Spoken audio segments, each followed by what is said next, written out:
Hello, YouTube. Welcome in. We are hanging out with the Fat Electrician, not the Fat Files today. The Fat Electrician. So, along with doing a lot of videos covering businesses and that sort of thing, he also has a side channel, another channel. I don't know which one's his main. Another channel where he focuses on war, like war stories, old war stories, because you know he's a veteran himself. And I saw this one. I was like, I am a dog lover. I'm a dog guy. I love dogs. I will have a dog until the day I die, I think. I have two currently, three technically, if you include my parents that I live with. I love dogs. Dogs are great. And I saw this one pop up. I'm like, what perfect video to jump into his war stories with than a video about puppies. So, let's go. We have not done an animal video in a while. Today we're... One of the last ones I can remember involved chickens and art students. talking about America's top dogs, probably the most famous American war dog of all time, Sargent Stubby from World War I. Sergeant Stubby, that's amazing! America's most decorated war dog of all time, Chips from World War II. Now, this is normally the part of the video where I have like some hook to draw you into the story so you want to stay and watch the No, you've already got the hook. Puppies. entire thing, but I'm not going to do that because let's face facts. I'm talking about adorable guided missiles with teeth, and I know you're going to stay anyway, so let's just get the ad out of the way and move on. Yep. That's pretty much it. Puppies, done. I'm in. Video is brought to you by Supremacy World War III. Okay, we've covered this on the channel before. Okay, we all know it's a free online PvP military-based strategy game where you can play with up to 99 other people for free on PC and mobile. Basically, he likes it's to a play giant as American World War III because he type likes winning. scenario where you pick your country and try to conquer the world, and you have to battle over resources. But now they've made it even more realistic because in Season 20, they've added the Underworld Protocol, which is just a fancy word for saying they've added the black market. Yes, now you can do shady underground deals that are illegal or against the Geneva Convention to give you an advantage in the game, and then Geneva Convention, more like Geneva Suggestion.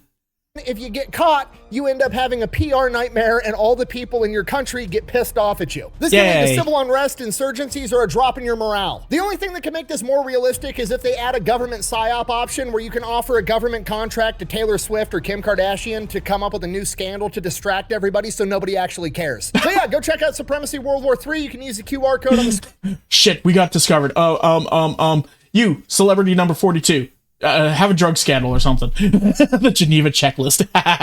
screen, or you can check out the link in the description below. Let's get back to the video. Yeah. Stubby.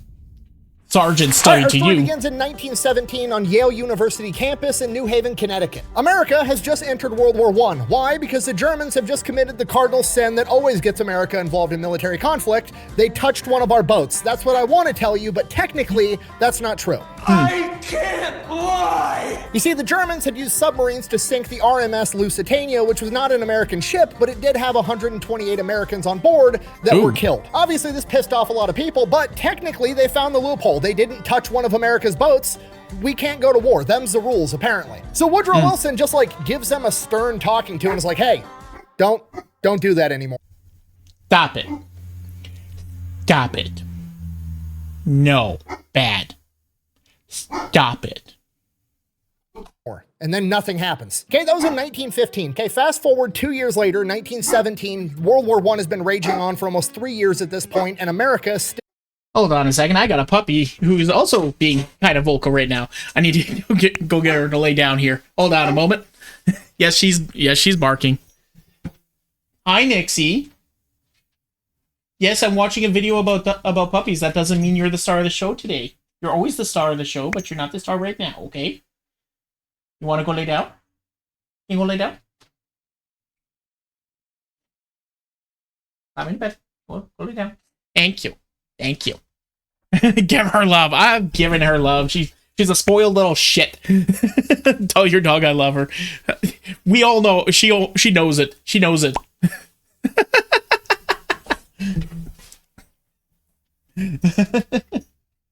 Good girl.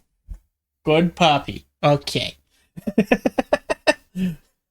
has yet to be involved. Great Britain comes to the American government and they're like, hey, we intercepted this telegram between Arthur Zimmerman, who's representing Germany, and the Mexican government. And this telegram basically says, hey, Germany's gonna start blowing up American ships again, which means America's probably gonna join World War I. When that happens, do you wanna go ahead and go to war with America also? Then you could retake Texas, Arizona, and New Mexico, and it would take some pressure off of us. And the American government's looking at Great Britain like, really? Did Germany really say this, or is this a British trick to try to draw me into your European conflict over here? I'm not sure I buy it. And then Arthur Zimmerman comes out of left field and tells an American reporter, basically, no, I said it and I meant it. Oh. And America can only have one response to that. Huh?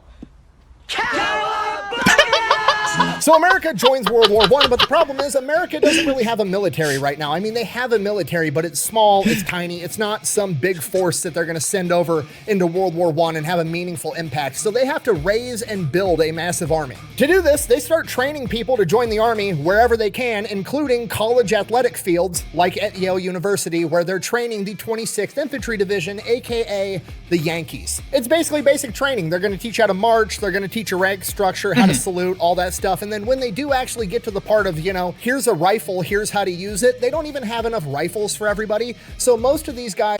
This is my rifle, this is my gun, this one's for fighting, this one's for fun. All right. are training in firearms while holding like broom handles and sticks, imagining that it's a gun for training. Oh, no. It's a wooden gun. Oh! And one day, It'll still hurt. while they're doing this, a stray dog shows up. He looks like, some type of dog, looks like a bull terrier. He's got the cut tail, so obviously he has some kind of owner somewhere, but it's a dog. They're petting the dog. They're hanging out with the dog. They don't really chain him up or put him on a leash or try to keep him because he's missing his tail, which implies that he has an owner or somebody that cares about him, but the dog just kind of never left. He just kept hanging out with the guys of the 26th Infantry Division. And then eventually Corporal James Conroy becomes the dog's caretaker, names him Stubby, and he becomes the unofficial mascot of the 26th Infantry Division. So now Stubby's just hanging out with the boys while they're training all day on Yale University campus, and eventually he starts trying to do what all the other guys are doing, right? He's one of the boys, he's one of the homies, so he starts marching in formation with these guys, and eventually he figures out how to salute, and not just like on command like it's a trick for a dog. Stubby can salute on command, but he can also figure out like, if an officer walks in the room and everybody else stands up to salute, Stubby sits down on his butt and then raises his hand to salute also. That's amazing. I love that. That's so cute. That's funny to think they didn't have enough guns considering American and guns. True. Well, this was beginning of World War I, so like they're still kind of figuring their stuff out, I guess. And they were also like recruiting a whole bunch of like large areas, right? And he salutes anybody that salutes him. And this goes on for months. Just Stubby's one of the homies. Everybody loves him. And then by September of 1917, it's time to ship off over to France, at which point, obviously, they're not going to be able to take this dog with them. So Corporal Conroy has, the Disney kids movie moment of like, go on, boy, get out of here. I can't take you with me. They then all hop on. Reminds me of Private Wartech, the bear. Oh, right. I think I saw a video about that. I don't know if we actually watched that. Maybe I'll check that one out later. In America, gun is like air and water. We need them. True.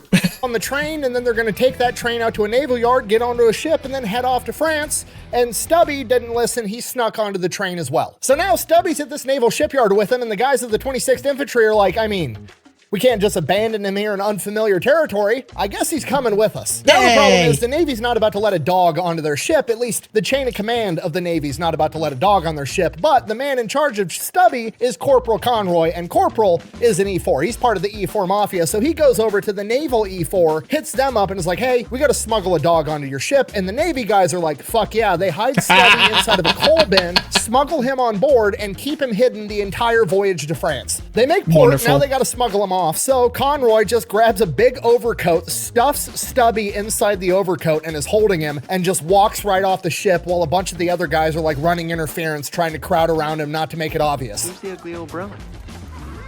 Say hello to Grandma. Somehow it works. They manage to keep him hidden for a couple of days, but then one day the chain of command walks inside of the tent and there's a fucking dog in the tent, and he's like, Why is there a dog? Why is there a dog here? You guys can't have pets. And Stubby reads the room, sits down, and salutes this officer. And the officer's like, Never mind. Never mind, he's a soldier. I gotcha. He's not a pet, he's a soldier. You know, he's probably about as smart as half of them. I'm going back home in a couple days. You guys are getting a new chain of command. I'm just going to pretend I didn't see this. And he leaves. A couple more days go by, and the new chain of command shows up, and the word on the street is he's a complete hard ass. His name is Colonel John Parker. Look. When you bring a dog home, right? Okay, family dynamic, right? Kids want dog. They convince mom pretty quickly, we want a dog. She says, you don't have to convince me, you have to convince father. Go to dad. No, we're not getting a dog. We're not getting a dog. We're not getting a dog. I don't want a dog. If we're getting a dog, I'm not doing anything with that dog. Okay, we can get a dog, but you have to take care of it. The moment you're not taking care of it, the dog is out the door. You got that? Okay, we're going to go get the dog. We got the dog. We brought the dog home. This dog is now my life, my world, and everything. If anything happens to this dog, I will kill everybody in the room and then myself. Children, what children? I have dog. There is no purer love than a pet and the father who didn't want it. It's true. AKA Gatling Gun Parker, a machine gun expert and combat veteran from the Spanish-American War. And you gotta remember, all the guys in the 26th Infantry Division are all like kids that just got out of high school that have been training on how to go to war with literal sticks and broom handles. This guy is terrifying to them. They're really worried about what's gonna happen. He might take Stubby out of the tent and shoot him on the spot. They have no idea. No. Okay, full transparency, we don't know what happened between Stubby and Gatling Gun Parker, but what we do know is that apparently Gatling Gun Parker absolutely loved this dog, and all the guys that wrote about Stubby after the war said that Stubby was the only soldier that could talk back to him and get away with it. Epidemic in the Nethers is best we know about it. Gatling Gun Parker is officially co-signed, Stubby is now staying, and all the boys are going to go into more training in France, and this time they're finally actually going to get guns for the... Well, what's the worst that can happen, right? I mean, yes, the dog can get hurt. It's not a good situation for a dog to be in. But at the same time, like, as a little guy, he hangs out in the infantries. If he gets in the way, obviously bad shit's going to happen to the dog, but like, the dog is very much part of the military at this point. What's the worst that can happen? If anything, it just brings morale up. First time, which also means Stubby is also going to be subjected to gunfire for the first time, and the first time he hears guns go off, doesn't even flinch. Which on one hand is really impressive for a dog, but on the other hand, that's Stubby's entire MO. I'm sure the first time a gun went off, he just kind of looked around like, okay, the boys aren't panicking, I'm not gonna panic either. This is normal, moving on. After they finish training, they get shipped off to the front lines, and Corporal Conroy gets selected for recon duty, meaning he's gonna be the one. Meanwhile, there's lots of dogs nowadays that as soon as a single firework or like, I don't know, those plastic bubble wraps go off, they're trying to like tear down doors in order to get away from it. Oh, poor babies. Sneaking around the front lines, trying to get eyes on the enemy, know how many troops are where, know where the enemy trenches are, absolutely everything, and Stubby's going with them. Okay, now a couple things happen during this period. Stubby comes to understand, okay, Germans are the bad guys, the ones that smell like sauerkraut and speak German. Got it. He knows they're the bad guys, but because he's on recon duty with Conroy, he also... I gotta read this one. My pug gets scared of my chocolate lab's farts. Honestly, I think anybody would, right? That's a good one. Goes all over the place. He's not just standing in one trench around the same 5 guys all the time. He's getting shown off to all of the Allied forces. So now pretty much everybody knows about Stubby. They know who he is. Everybody loves him, but he also gets exposed to French and British people, and Stubby fully understands who's French, who's British, who's American, who's German, and he knows that the Germans, as far as he's concerned, are the bad guys. This goes on for a little while, and then on March 17th, 1918, Stubby has his first run-in with mustard gas. Now, according to the popular story that you see reiterated on like Wikipedia and a bunch of articles, allegedly Stubby was wounded by mustard gas and ended up in the hospital. As far as I could tell, that's not actually true, and it's not true because prior to this, Corporal Conroy and a French lieutenant had a custom gas mask made for Stubby, so while he was exposed to mustard gas, he had a gas mask, and as far as I could tell, he was never actually injured by it. So that's good, and even better than that, Stubby is a really smart dog that recognizes patterns and acts accordingly. So after being exposed to mustard gas for the first time, presumably from his perspective, there's a really high high-pitched whistle from the artillery coming in, and then they land and everybody freaks out and puts these masks on. Well, not all the humans can hear this high-pitched whistle as soon as a dog can, but Stubby can. So from that point on, every time he hears the high-pitched whistle of incoming artillery, he starts barking like, what the fuck are you guys doing? We're supposed to be putting our masks on right now. And he ends up being the early warning system for his entire section of trench, so everybody knows to put their gas masks on, which I cannot stress to you enough. That is huge. And that's why, like, animals are so useful to have in a lot of crisis situations. Dogs and cats, birds, all of them, they can instinctually tell when, okay, there's probably an earthquake. Okay, there's bad weather coming this way. Like, they instinctually know this sort of thing because they can either feel it early, hear it early, or anything like that. And if they're trained properly, or if you, like, pay attention to the signs, you know, you'll actually be able to, you know, get an early warning as to a terrible situation. Hence the reason why drug dogs are so useful. Thank you for the hydrate. Is a humongous deal because when you're dealing with toxic gas, breathing in one breath is...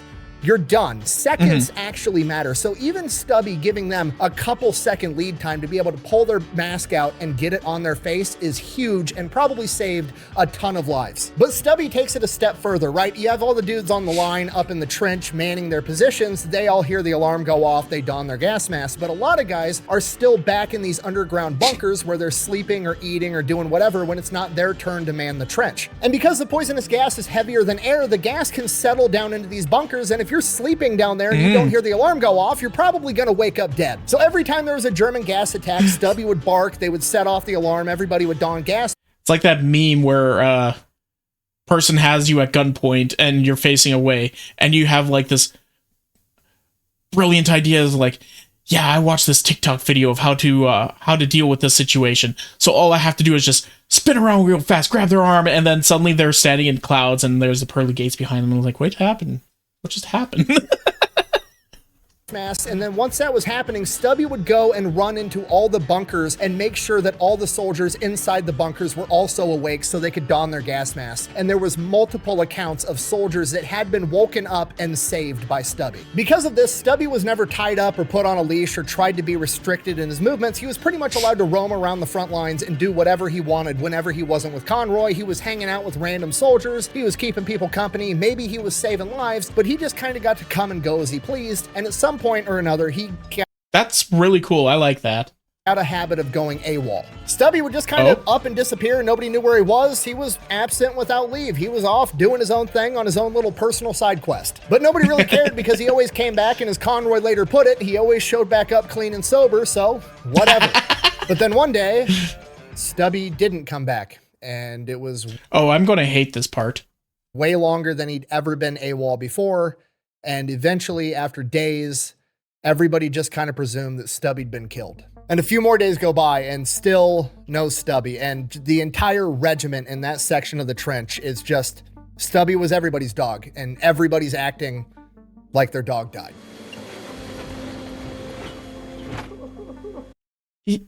Oh no. Oh no. And then a couple days after that, there's this French unit coming through their AO, and one of the 26th Infantry guys, not Conroy, just one of the random guys, but obviously well aware who Stubby is, sees that a French lieutenant has a dog that looks an awful lot like Stubby on a leash. So he grabs some of the boys and they go over to investigate, and sure enough, it's Stubby, at which point he politely informs the French guy, "That's my fucking dog." And the French guy says, "No, it isn't. It's my dog." The entire an entire American division just told you, "That's my dog."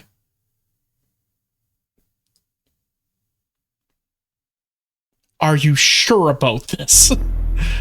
Are you sure you want this fight? Now, to be completely transparent, I've got a pretty good idea what happens next, but I can't state it as a fact. But according to the historical record, the French were then threatened with disciplinary actions if they didn't turn over the dog. You're gonna have to call the fucking United Nations and get a fucking binding resolution to keep me from fucking destroying you. I will fuck you up! Give him the dog. So yeah, the French went ahead and surrendered Stubby over to the 26th Infantry Division, which is just, you know, foreshadowing for the next World War. So Stubby's back. He's going on recon missions with Conroy. He's hanging out with the boys on the front line. He's being the early warning system, and then they teach him how to kill rats. Again, seems like something minor, but it's actually a huge boost to morale because the rats were just making everything absolutely miserable living inside of these trenches. You're in close quarters with all the guys. Everybody's getting sick. Everybody's cold. Everybody's hungry. And then you've got these big ass rats that are the honestly most understandable crash out of the American army. Yeah, pretty much. Never mess with the Americans, especially if they're from Florida or Marines. No, never mess with an American. Never mess with a North American, especially if you're messing with their dog. That is grounds for a bad day. Size of house cats running around, and these rats are carrying lice and fleas, and the lice and fleas are just making everything about life miserable. Here comes Stubby to kill all the rats. From here, the 26th Infantry Division gets orders that they're going to be going and moving to a different section of the trench where they're going to be relieving the 1st Infantry Division, and they're going to do it under the cover of night, not wanting the enemy to know about their troop movements, what units are where, so on and so on. So that's what they do. They do everything at night. They try to be sneaky. First morning, they're there. The Germans have a big ass sign hung up that says, "Welcome 26th Infantry Division." Obviously, the Germans know that they're there.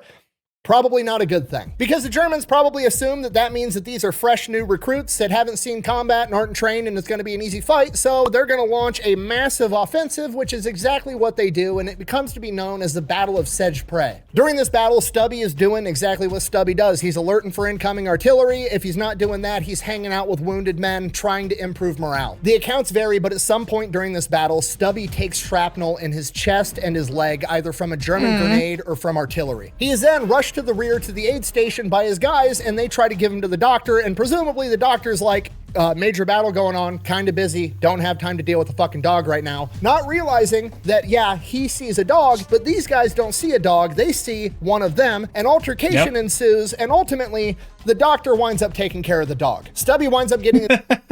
Well, honestly, I fully understand. It's just like, guys, I have soldiers I need to take care of. I can't handle this dog. He is a soldier. The shrapnel removed, his wounds cleaned, and spends a month recuperating, and then returns back to the front lines with his men. By July 18th, the Allied forces go on the offensive. It is no longer stand in the trench, wait for the enemy to bum rush you, and shoot him down with a machine gun. It is now, we're getting out of the trench, and we're advancing towards the enemy. The Germans are retreating, so... But the doc isn't a vet, so yeah, no, fair enough. But pretty much out of practice lawsuit? Maybe. It's pretty much a out of practice lawsuit or get into a fight with a bunch of Marines. So it's like, oh, what's the play here? They're trying to get back there, cut them off, capture as many Germans as possible, and the fighting is no longer in trenches, a lot of it's out in the open. And while the 26th Infantry guys are doing that, Stubby is right there by him, and he figures out a new way that he can contribute. With the battle now out in the open, it's way more chaotic. If somebody gets wounded out on the battlefield and can't move, it's hard to get them a medic, to get them off the battlefield to get medical care. So Stubby goes out and he finds wounded soldiers, knows where they are, and then takes off running, grabs the medics, and guides the medics back to wounded soldiers to get these guys off the battlefield. Seeing and presumably understanding that the Germans were hurting all of his homies, Sergeant Stubby grew to really not like the Germans, and when the battle wasn't raging and he wasn't saving his guys, he was being on guard duty, helping escort German prisoners from point A to point B. Oh no, he learned racism. Oh no. Actually, for the first time in his life, they actually had to put him on a leash while he did it, because apparently, remember, Stubby knows how to march. He learned how to march with the boys back at Yale University. If the Germans weren't marching well enough, he would fucking bite them. Which oh, that's glorious. Hey, you're out of sync. You're out of sync. You're not marching properly. You might. an unfortunate situation to be in, right? Stubby like you just got boy. your ass kicked on the battlefield. You might be wounded. You just got captured by the enemy. Now they're marching you along, and there's this dog being a drill sergeant that bites you if you don't march in cadence with all your other wounded buddies. And the normal human reaction to a dog biting you is to like hit it and get it away from you. But also, it's the dog that belongs to all the dudes with guns that seemingly care a lot about this dog. So if I hit this dog, I'm probably going to get shot. I guess you just got to sit there and let the dog eat you. Anyways, he does that through the entire alley. Damned if I do, damned if I don't. What do I do here? offensive, and then eventually the 26th Infantry Division liberates a town called Chateau Thierry. While at Chateau Thierry, I would assume it's, you know, like you see in the movies. Everybody's celebrating, they're drinking, they're partying, they're having a good time. This dog outranks even the leading officer. He was able to talk back to the chain of command. The only soldier was it. This is the only soldier that was able to actually talk back to the chain of command. Dude, like, yeah, this dog outranks most of the other soldiers here. Americans showed up and liberated us. The Germans are gone. We're free again. Hooray. And then the Germans decided to launch a gas attack, but Stubby was there to alert everybody and saved a ton of people in this town. And because of that, the women of Chateau Thierry made Stubby a jacket to thank him. And that is the jacket that you see him wearing in almost every picture. From here, Stubby and the 26th Infantry Division partake in the St. Michael Offensive, and then they are in the Battle of the Meuse-Argonne, the last big battle of World War I. On September 26, 1918, the very first day of the Battle of the Meuse-Argonne, Stubby is going about his normal duties, doing Stubby stuff, when he notices a German. Stubby doing Stubby things. Oh no, he knows it's German. Uh-oh.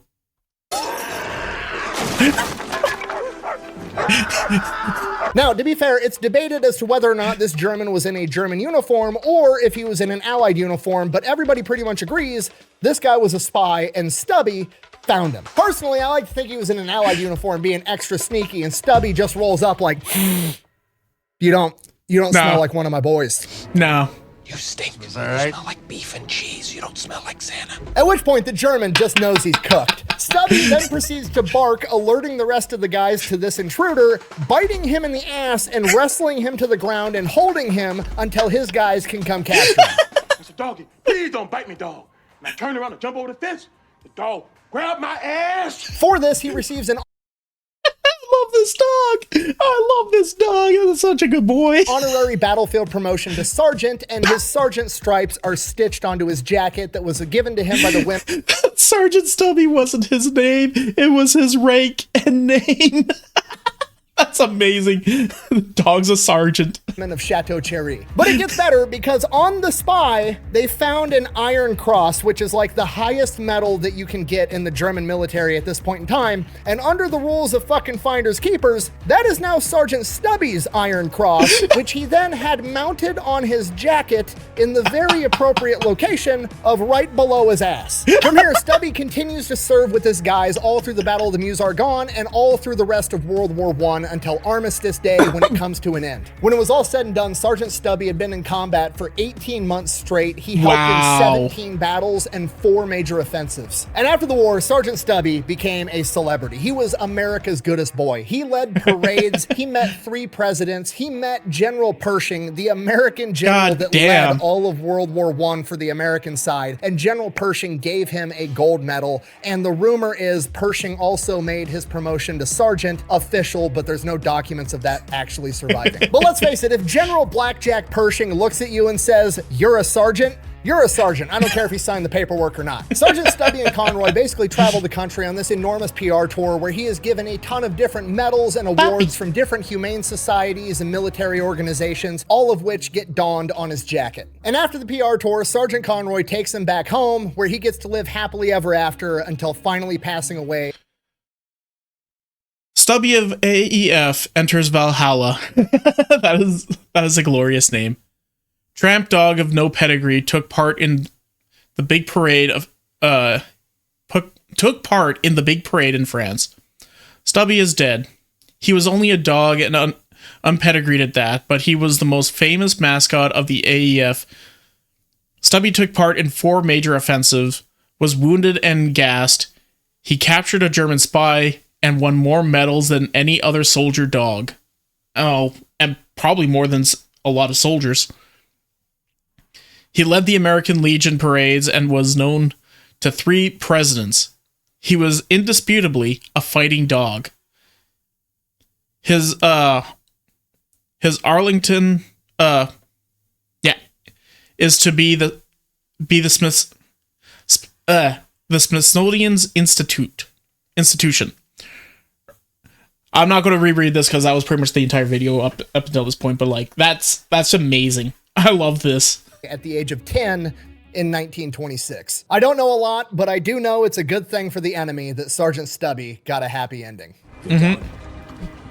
Oh yeah, no, if anything happened to that dog, I'm pretty sure that entire division would have ended the war maybe a year or two early. Let's put it that way.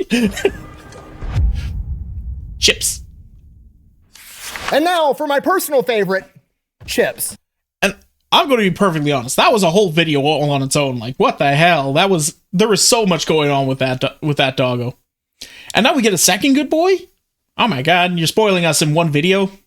So, by World War II, as far as dogs goes, the American government had learned its lesson. Dogs are pretty fucking handy to have around and to give to the grunts, and they can do all kinds of stuff. So, in World War II, they had a war dog program. Basically, the American government came out and just asked the civilian population for help. They're like, hey, we need dogs to go to war with. If you've got a good working dog that's like 1 or 2 years old, bring him in, get him checked out, and if he qualifies, you can donate him to the war effort. And one of the dogs that was volunteered for service was Chips, a Collie Husky German Shepherd mix. And he came from Pleasantville, New York, from the Wren family.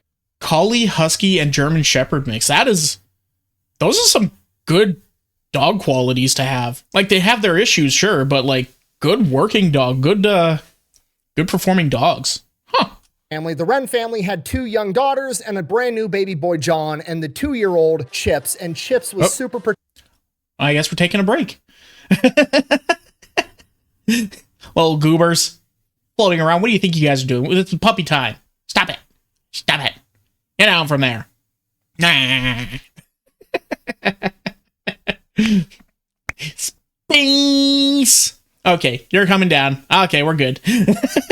Protective of the kids. He was a great dog. He would also chase off the mailman every time he tried to deliver the mail. He was wound a little bit tight, but he was a puppy. He was everything the United States military was looking for, so the Wren family reluctantly offered him up for service. So in 1942, Chips gets sent off to Virginia to go through sentry dog training. Basically, he's going to be a guard dog for military bases overseas. He graduates from training, and then he gets assigned to a handler, a guy by the name of John Rowell. As far as being,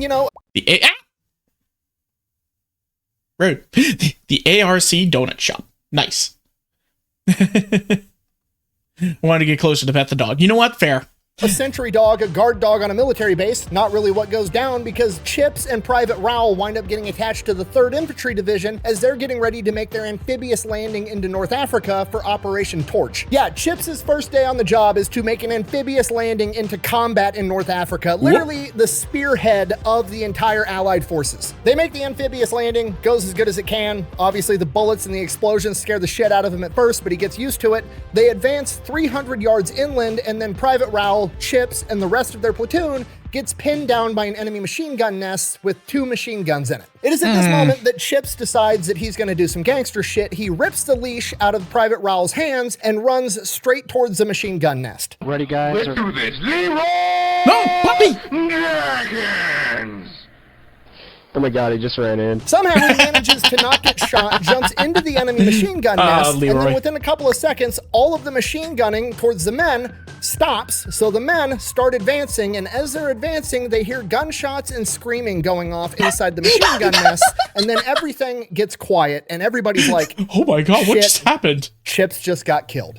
Call an ambulance! Call an ambulance! But not for me. A couple seconds after that, the screaming resumes as they see Chips dragging an Italian machine gunner out by his neck. Private Rowell calls Chips off before he kills this guy, and then 3 more soldiers walk out with their hands up and surrender. From here, they take the enemy soldiers prisoner, then they go inside the machine gun nest to see what went down, and both machine guns are ripped off of their mounts. And Chips has burns on his face and mouth. Chips had went in there, fought 4 grown men, and ripped both the machine guns off their mounts so that the men could advance and get him. Despite being wounded, he stays in the fight. Holy shit! That puppy's a beast!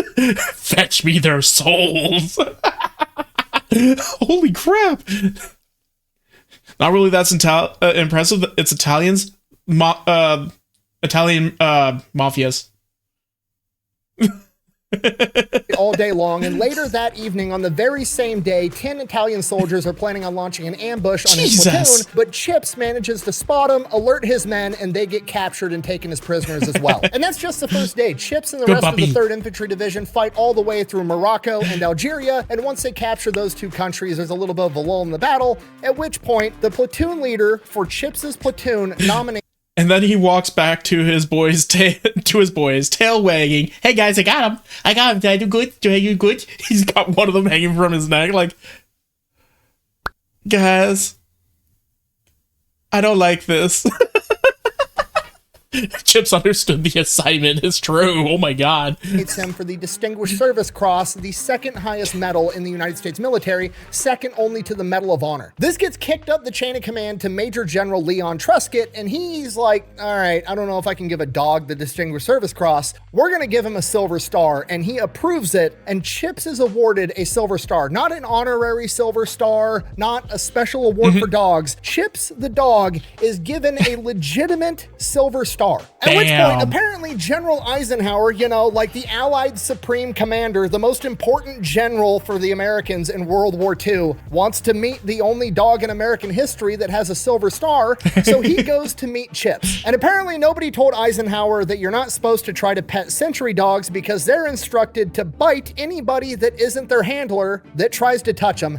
He nips Eisenhower on the hand. Luckily, Eisenhower's cool about it, and actually to this day at the Eisenhower Presidential Library, you can go there and schedule a time for your kids to take a 50-minute class on military working dogs that highlights Chips, and there's even a coloring page and a section in the course that highlights that time that he bit the future president on the hand. What are you drawing?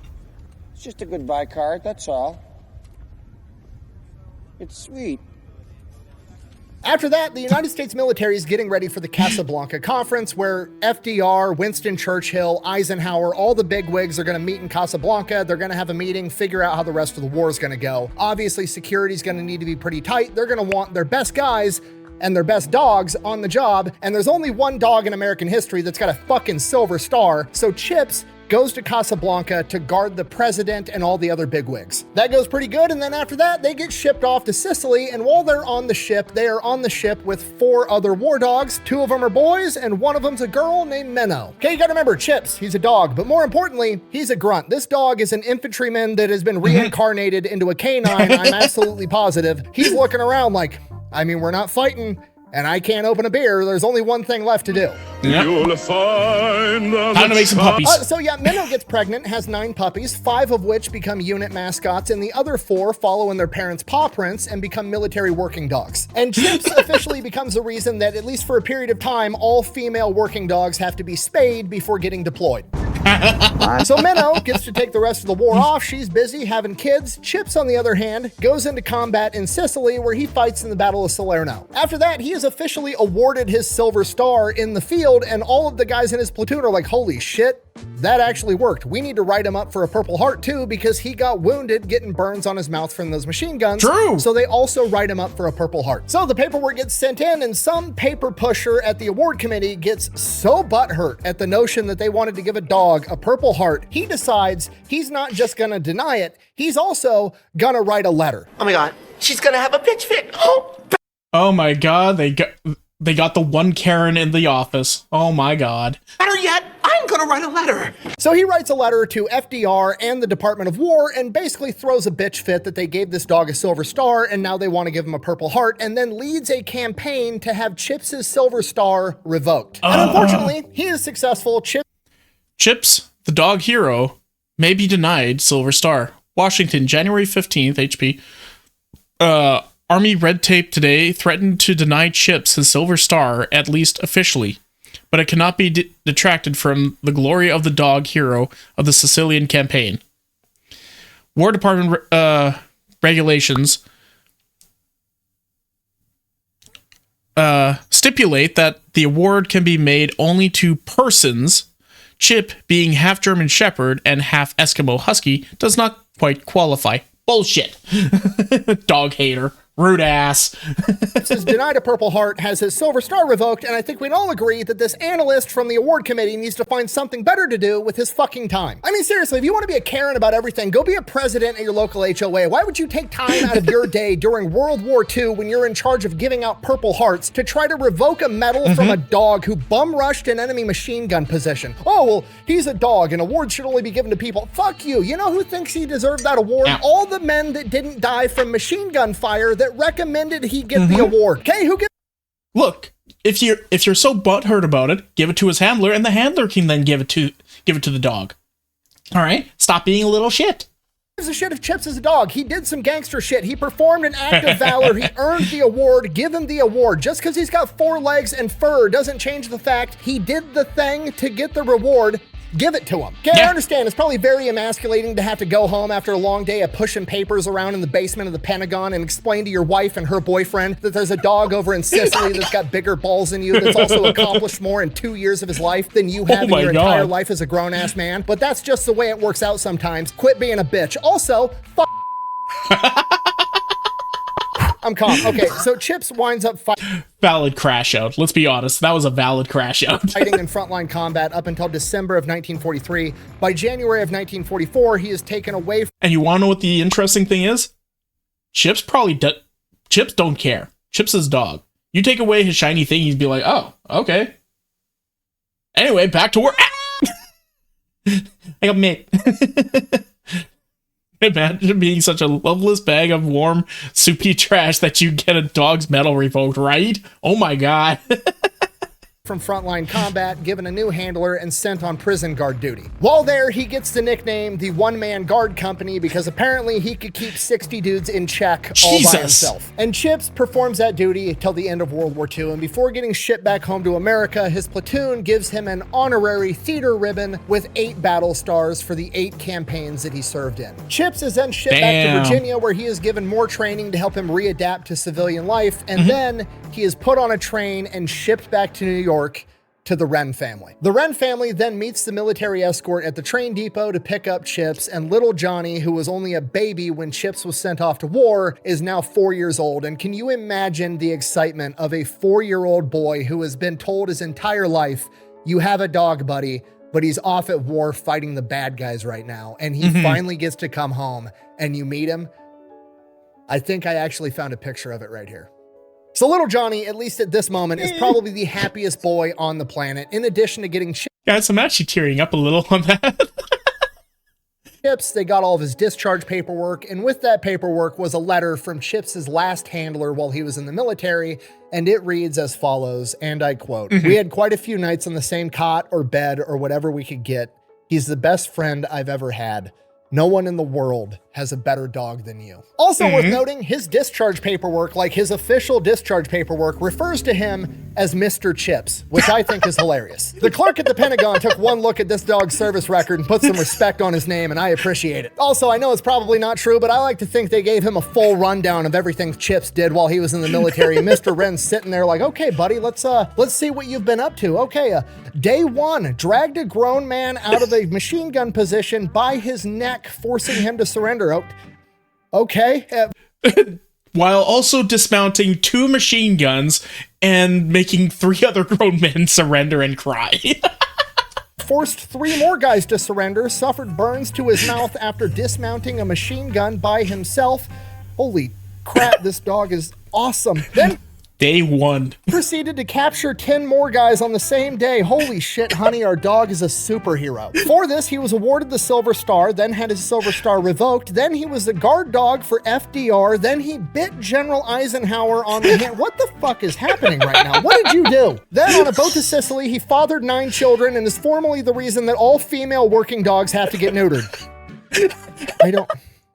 Sweetheart, Chips might be the man of the house now. I'm gonna go mow the lawn. Wren family goes back home. Chips is home now. The family's reunited, and Chips is the best dog ever. And then one day, little Johnny, wanting to show off his war hero dog, decides to dress up in a little army uniform with a little belt and a little toy revolver and a hat, and he's strutting around town, and one of the neighbor kids comes running out of his house with a cap gun, pointing it at little Johnny right in front of Chips. Oh no. pulling the trigger, and Chips sprints at this kid and rips the gun out of his hand. Doesn't hurt the kid at all. Just thank God. takes the gun away, scares the living shit out of this kid. He takes off crying. Oh, I was so scared. I was so scared. Runs home to mom. The mom gets all pissed off, saying that Chips is a dangerous animal, but there was never any other sign of aggression that Chips showed towards anybody, and all he did was take the gun away. The kid wasn't hurt. On another occasion, later that summer, the family goes out to the beach. Obviously. Oh my God, that scared the shit out of me. Oh man. I thought he was about to sleeper cell. Oh God. Oh no. But thank God that dog got like proper training to, you know, be reintegrated back into society. So he probably knew, okay, disarm. We are only disarming. We're not dragging grown-ass men out of the bunkers by their neck anymore. We're just taking their guns away, okay?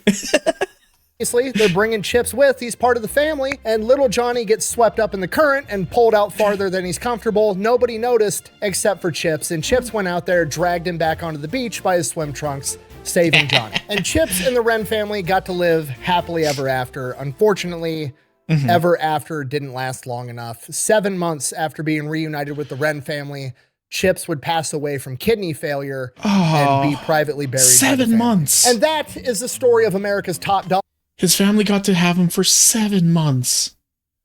Dogs. Chips, the most decorated war dog in American history, and Sergeant Stubby, probably the most famous war dog in American history. Thank you for watching. Best way to support the channel is go buy some merch, maybe drink some Echelon, check out Echelon. I would if I could. .tv. Links for all that over at thefatelectrician.com. Quack bang. Out. I think there's a If you want to read more about some animal war heroes from World War II, Robin Hutton has this book called War Animals, the Unsung Heroes of World War II. It's really good, just features a ton of different war animals in World War II. She also wrote an amazing book on Sergeant Reckless that I've already done a video on. And then Ann Bossum actually wrote a book on Sergeant Stubby. And if you have kids, there's an animated Sergeant Stubby movie that came out in 2018 that I watched with my boys a couple of nights ago. They really enjoyed it, and the movie is actually really good, so go check it out. That's really cool. Yeah, he was showing clips about that movie during the Stubby portion. But yeah, no, that was cool. I really enjoyed this. I really enjoyed that. That was so good.